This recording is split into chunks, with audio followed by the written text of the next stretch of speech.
Arestado ang isang individual sa ikinasang buy-bust operation ng Municipal Drug Enforcement Unit at mga operatiba ng San Fernando Municipal Police Station sa Barangay Little Baguio, San Fernando, Bukidnon. Kinilala ni Police Captain Jonel Antique, OIC ng San Fernando NPS, ang suspect na si alias Dong, lalaki, isang residente ng nasabing lugar.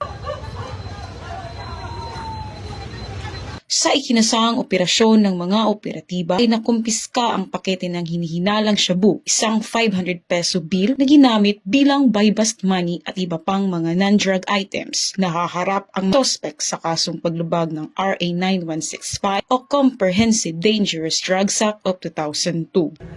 Mula dito sa Camp Capistrano, Busa, Cagayan de Oro City, ako ang iyong PNN correspondent, Patrolwoman Sara Bemba Tumalaki, alagad ng batas, taga-taguyod ng Balitang Pulis.